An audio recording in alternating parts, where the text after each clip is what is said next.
مسجد میں لڑ پڑتے ہیں، گالیاں دیتے۔ عید کس کی ہے؟ نبی علیہ الصلوۃ والسلام کا فرمان ہے، من صام رمضان ایمانا واحتسابا غفر له ما تقدم من ذنبہ۔ جو شخص ایمان کی حالت میں طلب ثواب کی نیت سے رمضان کے روزے رکھے، اس کے پہلے سارے گناہ بخش دیے گئے۔ عید کس کی ہے؟ من قام رمضان ایمانا واحتسابا غفر له ما تقدم من ذنبہ۔ جو رمضان المبارک کا قیام کرے، یعنی تراویح پڑھے، رات کی نماز ادا کرے، اس کے پہلے سارے گناہ بخش دیے جاتے ہیں، بشرطی کہ وہ مومن ہو اور ثواب کی نیت سے تراویح اور قیام کر رہا ہو۔ عید کس کی ہے؟ نبی علیہ السلام فرماتے ہیں، من قام لیلۃ القدر ایمانا واحتسابا غفر له ما تقدم من ذنبہ۔ جو ایمان کی حالت میں اور ثواب کی نیت کے ساتھ لیلۃ القدر کا قیام کرے، یعنی رمضان المبارک کی تاک راتوں میں عبادت کرے، غفر له ما تقدم من ذنبہ، اس کے بھی پہلے سارے گناہ بخش دیے جاتے۔ دو باتیں یہاں پر آ رہی ہیں۔ اگر کافر روزے رکھے، اس کو دنیا میں فائدہ ہو سکتا ہے، اس کی صحت بہتر ہو سکتی ہے، اس کا نظام انہضام درست ہو سکتا ہے، وہ مسلمانوں کی نظروں میں ہو سکتا ہے اچھا ہو جائے، لیکن آخرت میں روزوں کا فائدہ اسے ہے جو ایمان کی حالت میں روزے رکھے۔ اور دوسرا یہ ہے کہ اگر وہ مسلمانوں کے ساتھ ہمدردی کرنے کے لیے روزے رکھ رہا ہے کہ ہمارے علاقے میں، ہمارے ملک میں، ہمارے محلے میں چونکہ مسلمان بھی روزے رکھ رہے ہیں، تو چلیں ہم بھی ان کے ساتھ اظہار ہمدردی کرتے ہوئے روزے رکھ لیتے ہیں، تو اس کا دنیا میں فائدہ ہو سکتا ہے، لیکن آخرت میں فائدہ اسے ہوگا جو ثواب کی نیت سے رمضان المبارک کے روزے رکھے۔ اسی طرح قیام اللیل ہے، یہ کوئی بوجھ نہیں، کسی کی طرف سے یہ مسلط کردہ چیز نہیں، اپنے ذوق شوق کے ساتھ اپنے نامہ اعمال میں نیکیوں کا اضافہ کرنے کے لیے رات کی نماز ادا کرنا۔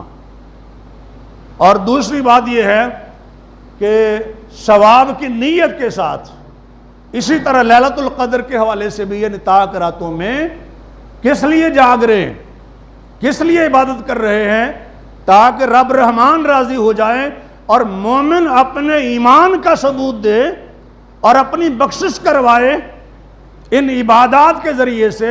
غفر له ما تقدم من ذنبہ، تو ایسے شخص کی عید کی تو سمجھ آتی ہے، لیکن جس نے سارا سال نماز نہ پڑھنی ہو اور آخری جمعے کو بھی وہ جمعۃ الوداع کہتا ہو اور پھر پڑھیں گے جمعہ اگلے سال رمضان میں، اس کا تو جمعۃ الوداع ہے، لیکن جس نے عید کے بعد بھی جمعے پڑھنے ہیں، اس کا جمعۃ الوداع کدھر سے آ گیا؟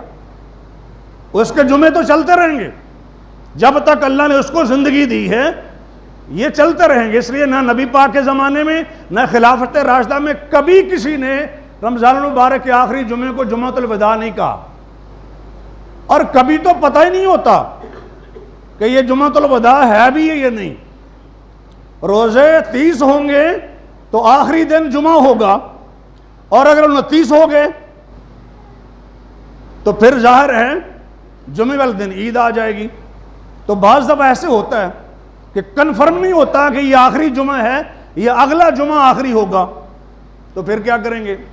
اس کا کوئی خاص طریقہ بھی نہیں ہے، اس کے الگ سے باقی جمعوں کے مقابلے میں الگ سے کوئی فضیلت بھی نہیں۔ تو ایمان اور طلب ثواب کی نیت، یہ دو بنیادی چیزیں ہیں۔ احتساب کیا ہے؟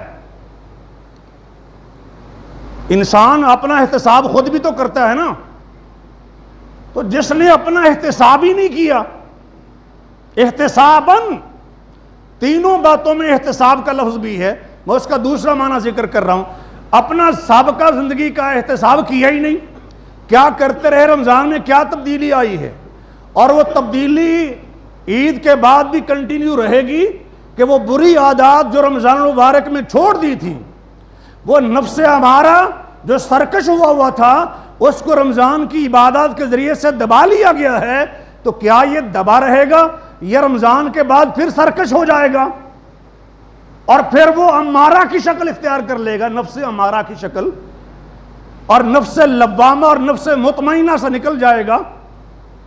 تو اگر تو یہ احتساب باقی رہے تو پھر تو عید کی مبارک ہے نا، پھر تو کہیں تقبل اللہ منا ومنکم، ٹھیک ہے اس سال کہتے ہیں دور سے کر لیں، ہاتھ نہ ملائیں گلے نہ ملیں، لیکن عید کی مبارک بات تو ہے نا تقبل اللہ منا ومنکم، اللہ ہم سے بھی اور آپ سے بھی قبول فرمائیں، قبول ہو تو عید ہے نا۔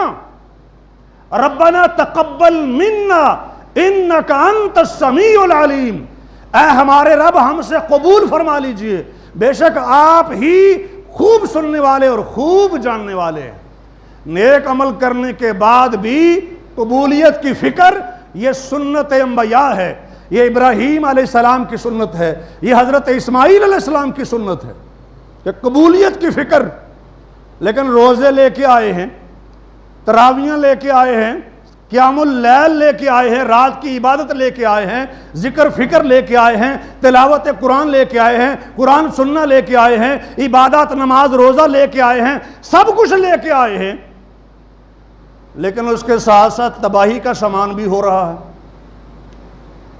ان کو برباد کرنے کا بندوبست بھی ساتھ ہی کیا جا رہا ہے، روزوں کو تباہ کرنے کا بندوبست، تراویح کو تباہ کرنے کا بندوبست، قیام اللیل کی عبادت کو برباد کرنے کا منصوبہ بھی ساتھ ہی چل رہا ہے۔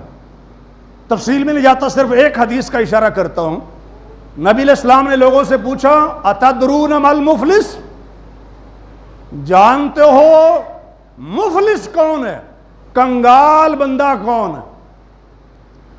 انہوں نے کہا کہ من لا درہم لہ ولا متاع، جس کے پاس دولت نہ ہو، دنیا کا ساز و سامان نہ ہو، تہی دامن ہے نا، نہ پیسے ہیں نہ کوئی ساز و سامان ہے، بھائی یہی مفلس غریب آدمی ہوتا ہے نا، عام فہم۔ لیکن نبی علیہ السلام نے فرمایا صحیح مسلم، المفلس من امتی، میری امت کا مفلس وہ ہے من یاتی یوم القیامتی، جو قیامت کے دن لے کے آئے گا۔ کیا لے کے آئے گا؟ ذرا غور سے سنیے گا۔ جو قیامت کے دن، یعنی عالم برزخ گزر گیا، قبر کا مرحلہ گزر گیا، عالم آخرت قیامت کا مرحلہ، اللہ کے حضور پیشی ہو گئی، اور اس کے پاس کیا کچھ ہے؟ من یاتی یوم القیامت بصلاۃ وصیام وزکوٰۃ، جو نمازیں بھی لے کے آئے گا، نمازیں اس کے پاس ہیں، زندگی کی نمازیں ہیں وہ وہاں تک موجود ہیں، زندگی بھر روزے رکھے وہاں تک موجود ہیں، زکوٰۃ دیتا رہا، اور آپ سمجھتے ہیں ہمارے ہاں معمول رمضان المبارک میں اکثر زکوٰۃ دینے کا ہے، زکوٰۃ بھی دیتا رہا، اور یہ روزوں کی اور نمازوں کی اور زکوٰۃ کی یہ ساری نیکیاں یاتی یوم القیامہ، قیامت کے دن تک یہ سب چیزیں پہنچ گئی۔ اللہ کی توفیق کے ساتھ یہ سب کچھ ہے نا جی۔ الحمدللہ نمازیں بھی ہیں، بے فضل اللہ روزے بھی ہیں، اور اللہ کی توفیق کے ساتھ زکوٰۃ کی ادائیگی بھی ہے الحمدللہ، اس کی توفیق کے ساتھ یہ سب کچھ ہے، اور انشاءاللہ محفوظ ہے۔ شرط کیا ہے؟ جس کی غیر محفوظ ہیں نمازیں، روزے اور زکوٰتیں، وہ سن لیجئے۔ فرمایا وَيَأْتِي، یہ چیزیں بھی ہوں گی، اور ساتھ ساتھ یہ بھی ہوگا قد شتم ھذا، کسی کو اس نے گالیاں دی ہوں گی، گالیاں۔ اور آج کل تو مسجدوں میں گالیاں نکالنے سے بھی لوگ گریز نہیں کرتے، مسجد میں لڑ پڑتے ہیں، گالیاں دیتے۔ وَيَأْتِي قد شتم ھذا، کسی کو گالیاں دی تھی، وَقَذَفَ ھذا، کسی پر بہتان لگایا تھا۔ ایک بہتان تو وہ ہے جس کی سزا اسلام میں 80 کوڑے ہے اگر وہ جرم ثابت نہ کر سکے الزام لگانے والا، دیگر جو الزامات ہیں ان کی بھی آخرت میں سزائیں ہیں۔ فلاں آدمی پیسے کھا گیا، فلاں نے ہیرا پھیری کی ہے، ثبوت کوئی نہیں، الزام لگایا ہے۔ وَقَذَفَ ھذا، وَأَكَلَ مَالَ هَذَا، کسی کا مال کھایا ہے، حق نہیں بنتا تھا ہڑپ کر گیا، دو نمبری کر کے، ہیرا پھیری کر کے، چکمہ دے کے، دوست دھاندلی کے ساتھ، یا کوئی بھی طریقہ اپنے بھائی کے مال کھانے کا. اکل مال ہذا وسفک دم ہذا، کسی مومن کو اس نے قتل کر دیا، یہ بھی کیا ساتھ. وضرب ہذا، کسی کو زد و کوب کیا، مارا پیٹا ہے. اب نمازیں بھی ہیں، روزے بھی ہیں، زکاتیں بھی ہیں، یہ بھی ہے ساتھ چیز، یہ سب کچھ ہے، اور ساتھ ساتھ یہ برے اعمال بھی ہیں.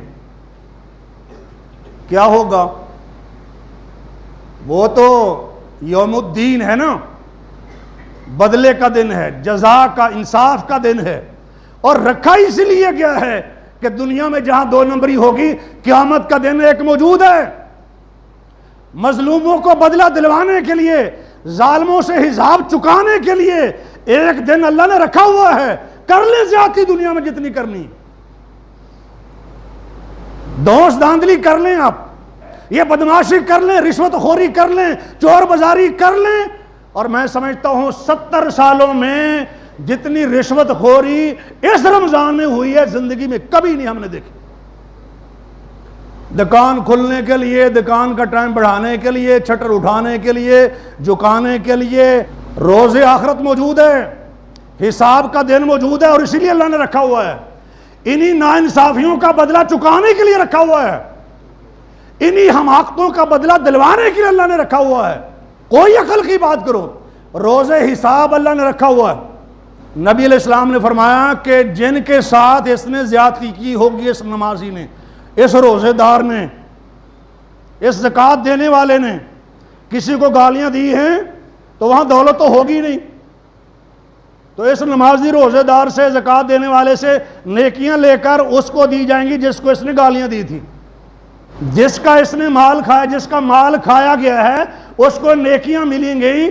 نیکیاں ملیں گی اس بندے سے جس نے اس کا مال کھایا ہے، نیکیاں دینی پڑیں گی. اور جس کو اس نے قتل کیا، مقتول کو نیکیاں ملیں گی قاتل سے. قاتل جو روزے دار بھی ہے، نمازی بھی ہے، زکوٰۃ دینے والا بھی ہے. اور جس کو مارا پیٹا گیا ہوگا، اس مضروب کو نیکیاں ملیں گی ضارب سے، مارنے والے سے. اور یہ سلسلہ چلتا رہے گا یہاں تک کہ حساب برابر ہو جائے. اور مظلوموں کا حساب برابر کرنے سے پہلے، ہونے سے پہلے، اگر اس کی نیکیاں ختم ہو گئیں، یعنی زیادتیاں زیادہ تھیں اور نیکیاں کم تھیں، اگر یہ ساری نیکیاں ختم ہو گئی تو پھر کیا ہوگا؟